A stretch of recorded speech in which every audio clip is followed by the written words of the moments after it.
Since 1997, the Maine Domestic Abuse Homicide Review Panel has been releasing the data from domestic abuse cases to better understand and address issues around domestic violence. Good evening, everyone. I'm Amanda Hill. And I'm Brian Yacono. Advocates met today in Augusta for an update on that.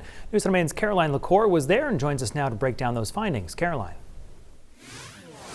Hey, good evening, Brian and Amanda. Yeah, speakers at today's presentation explained that this year's report is centered around the importance of collaboration, as is illustrated on the front cover.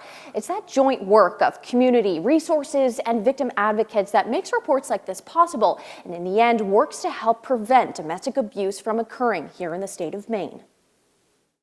But this report should serve as a clarion call to recognize that domestic abuse and violence can be lethal. After years of reviewing state data and first-hand accounts, advocates met in Augusta Wednesday with a report outlining how domestic abuse continues to affect Mainers. In the past year, domestic violence resource centers across Maine provided services for over 15,000 people. The 14th biennial report, created by members of the Maine Domestic Abuse Homicide Review Panel, outlines data from 2020 up until last year, with the help of medical staff, law enforcement, attorneys, and others driven by a need for change. These individuals take their talent, take their time, dedicated to helping the state of Maine understand how it is that we can all do better.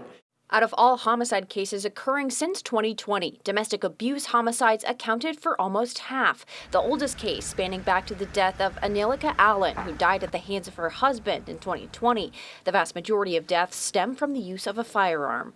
Substance use co-occurred with over half of the homicides, and 30% of the perpetrators had committed domestic violence against multiple intimate partners. Hoping for a brighter future, advocates also gave recommendations, calling for additional branching services for traumatized children and seniors. The majority of victims discussed in the report were adults 55 years or older.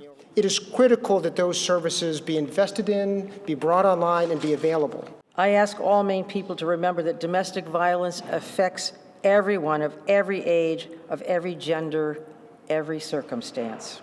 Speaking on her own experiences with domestic abuse, Governor Janet Mills touched on how it led her to advocate for survivors by supporting legislation, passing multiple bills surrounding protecting survivors and expanding the definitions of domestic violence. And ensuring that no person has to experience that feeling of danger, the feeling of being alone and having no way to turn. Another big takeaway from today's presentation and the report is the importance of sparking conversation and taking away from stigmas when talking about domestic abuse. Now, if you or someone you love might be in a violent relationship, the Maine Coalition to End Domestic Violence has a 24-hour helpline that can help. That number to call is 866-834-HELP.